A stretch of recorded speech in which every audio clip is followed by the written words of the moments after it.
Hello दोस्तों, आप सबका फिर से एक बार स्वागत है। मेरा नाम है रंजीत झा।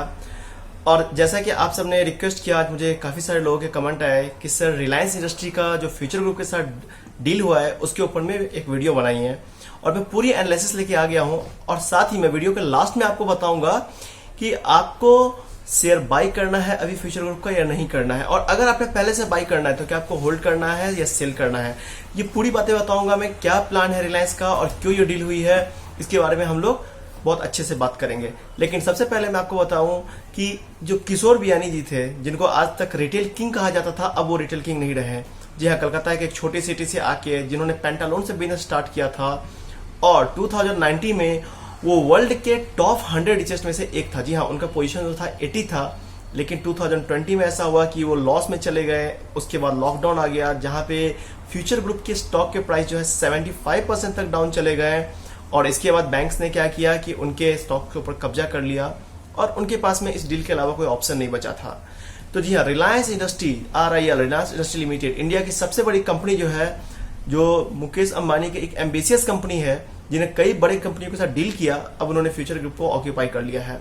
और ये डील हुई है 24,713 करोड़। जी हाँ, आपने सही सुना, ऑलमोस्ट अगर मैं कहूँ ये 25,000 करोड़ की डील है। और आई थिंक ये इंडियन मार्केट में अगर मैं देखे इस लॉकडाउन में तो ये अब तक की सबसे बड़ी डील है। यह 25,000 करोड़ की डील हुई है और रिलायंस इंडस्ट्री ने फ्यूचर ग्रुप को ऑक्यूपाई कर लिया है। आपको पता होगा कि रिलायंस इंडस्ट्री जो है वो एक पेरेंट कंपनी है, उसकी सब्सिडरी कंपनी है RRVL, Reliance retail ventures limited.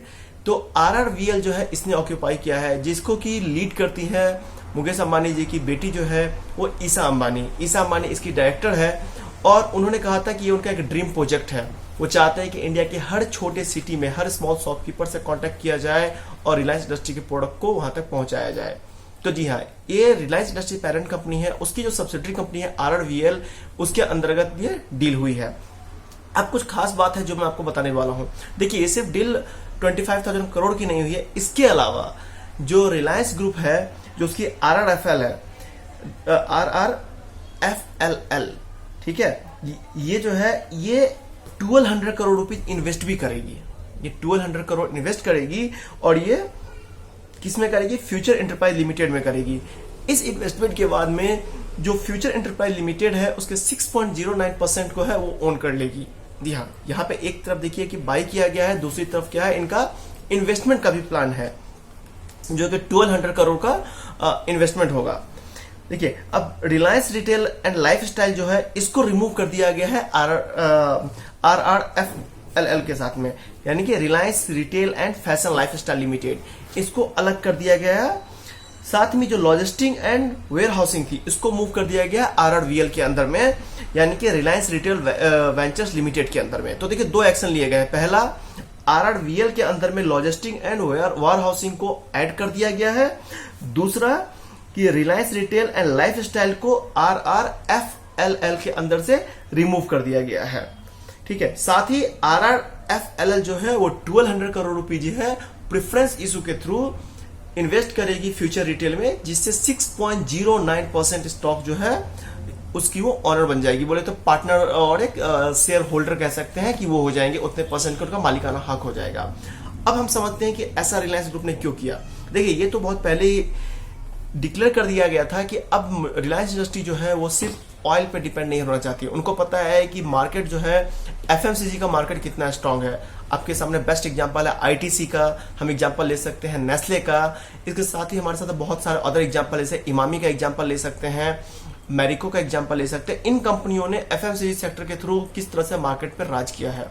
अब इससे पहला एडवांटेज रिलायंस को क्या मिलेगा? रिलायंस का पहला टारगेट ये था कि इंडिया के हर सिटी में पहुंचना। देखिए, एक तो बिग बाजार जो है वो अपने आप में बहुत बड़ी ब्रांड है। आपको पता होगा कि बिग बाजार एक ऐसा अम्ब्रेला है जिसके अंदर एक इंसान को अपने घर की जरूरत की हर चीज मिलती है। तो आपको पता ही है कि रिलायंस ने ये पहले डिक्लेयर किया था मुकेश अंबानी ने कि उनका टारगेट क्या है, इंडिया के हर जगह पे स्टोर ओपन करना। लेकिन आप पता है कोई भी नई कंपनी, भले रिलायंस बहुत बड़ी कंपनी है लेकिन FMCG में नहीं है। रिलायंस रिटेल आ चुका है, रिलायंस अजियो आ चुका है, रिलायंस मार्ट आ चुका है, लेकिन कोई बिग बाजार के पास नहीं होगा। बिग बाजार के साथ अगर किसी का कॉम्पिटिशन है तो सिर्फ एक ही का है, वो है डी मार्ट का। मुझे नहीं लगता है कि डी मार्ट के अलावा कोई ऐसा है जो बिग बाजार को कहीं आसपास भी है।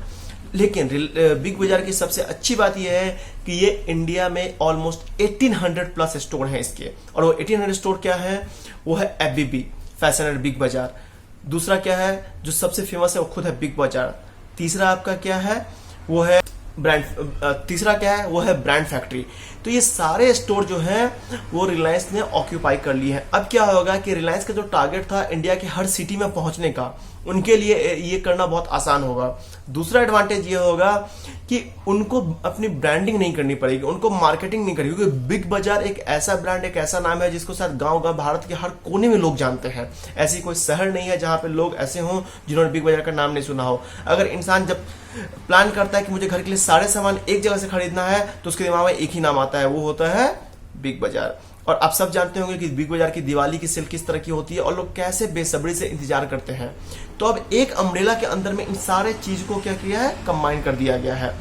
जहां पे उन्होंने फेसबुक से टाई अप किया था, आपको पता है कि फेसबुक जो है वो व्हाट्सएप को भी ऑन करती है, साथ ही फेसबुक जो है वो इंस्टाग्राम को भी ऑन करती है। तो उस प्लेटफॉर्म का भी यूज किया जाएगा ताकि उस व्हाट्सएप के थ्रू हर लोकल डिस्ट्रीब्यूटर को, लोकल सेलर को, शॉपकीपर को जोड़ा जा सके, ताकि हर छोटे छोटे एरिया में आ सके।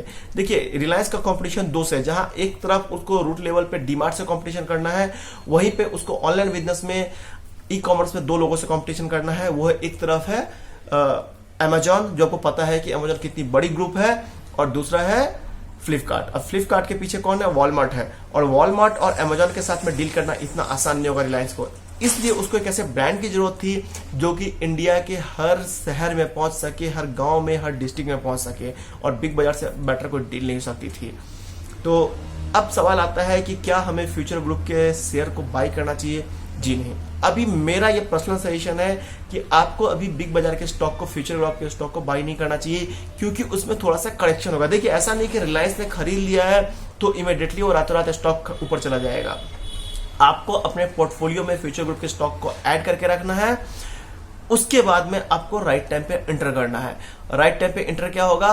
अभी जो प्राइस है उससे 10% नीचे जाएगा, मुझे ऐसा लगता है वो करेक्ट प्राइस होगा एंटर होने का, तब आप जाके उसको एंटर कीजिए। हाँ, अगर आपने पहले से फ्यूचर ग्रुप के स्टॉक ले रखे हैं तो आपको होल्ड करना चाहिए, लेकिन बी पेशेंस। अगर आप चाहेंगे कि रिलायंस की डील अभी हुई है, एक हफ्ते बाद में ये ऑन पेपर और कंप्लीट हो जाएगा, और उसके बाद जो है वो फ्यूचर ग्रुप के जो शेयर है वो रॉकेट बन जाएंगे, तो गलत है। देखिए मैंने आज से 2-3 महीने पहले सेम एनालिसिस की थी आलोक इंडस्ट्री को। जब आलोक इंडस्ट्री में रिलायंस ग्रुप ने एंटर किया था उस टाइम प्राइस था 11 रुपीज 56 पैसे, और मैंने आपसे कहा था कि प्राइस जो है वो 6 to 7 रुपीज के बीच में जाएगा, और मेरे व्यूअर्स ने वेट किया। 7 रुपीज के प्राइस में लोगों ने बाय किया, और उसके बाद उसने टारगेट हिट किया 55 रुपीज का।